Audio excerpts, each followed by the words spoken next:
મુદત તો આપી દીધી 6 મહિનાની, અને જો આપણે તરવાર ગાળા છંડી કરીને અકબરની સામે ઉભા રહી જાય તો બોટીઓ નીકળી જાય, પણ અકબરની ગાંડી દરિયા જેવી ફોજ સામે આપણે જીતીએ નહીં કે આ રાજપૂતાણી તો કે મને તો જીવતર કરતા મારી આબરૂ વધારે વાલી છે કે પણ તો શું કરવાનું?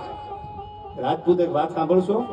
રાજપૂતાણી કહે છે સાંભળજો શું સંસ્કાર છે આ કે મેં એવું સાંભળ્યું છે કે માતાજીની સામે દીવો કરો, માતાજીની સામે જેને ધૂપેલિયા ફેરવા એની આબરૂ માતાજી કાયમ રાખી છે. દીવો આડી વાટનો અમારા કુળમાં કરેલ હોય તો જાવા દેતીની જોગની અમારી લાખે વાતની એ લાજ. હવે તો આપણા આગળ કોઈ દુનિયામાં આધાર નથી. અકબરની દરિયા જેવી ફોજની સામે યુદ્ધ કરો તો આપણી બોટીઓ નીકળી જાય, હારી જવાય, યુદ્ધ આપણાથી જીતાય નહીં.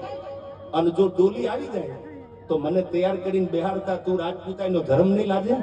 અને મારે જીવતા જીવ એકનું ઓઢણું ઓઢ્યા પછી બીજાની સામે જઈને ઊભું રહેવું, મારું મોત નહીં બગડે? કે હા કે તો સાંભળી લ્યો, મેં એવું સાંભળ્યું છે કે હજી રાફડા ખૂણા નથી.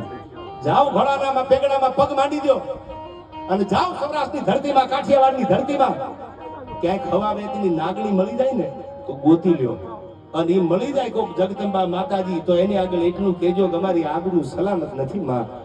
અને આ બાજુ રાજસ્થાનની ધીગી ધરતી, તળ ઊંડા જળ સીસરા જેના કામને લંબે કેસ, આ તો નર પટા ધર નીકળે આયો મરધર દેશી મારવાડની ધરતી, રાજસ્થાનની ધીગી ધરતી. અને ઘોડલા છૂટ્યા પાય પણ બાગડતા હાલતા આવો, પણ માતાજી મળે ક્યાં જગદંબા મળે, ક્યાં ભગવતી મળે? હોય તો વિષય શ્રદ્ધાનો તો પુરાવાની જરૂર નથી. સાંભળી લેજો, શ્રદ્ધા હોય ને તો માતાજી ભગવાન આવે, અને શ્રદ્ધામાં કોઈ દીનો વિષય જો શ્રદ્ધાનો હોય તો પુરાવાની જરૂર નથી. અને આ બાજુ ભરોસો રાખ્યો કે માં 6 મહિના હમણાં પૂરા થઈ જાય, થતા આઈમાં 3 મહિના તો વીતી ગયા માર્ગમાં.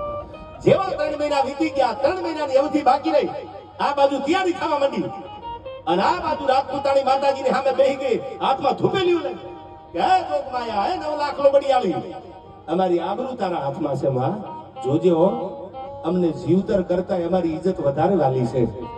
એટલે હું કાયમ કહું છું, I never compromise my self respect. શું કામ? એ તો જે જીવે હોય ને પૂછો ખબર પડે કેટલું ખૂન પડે છે.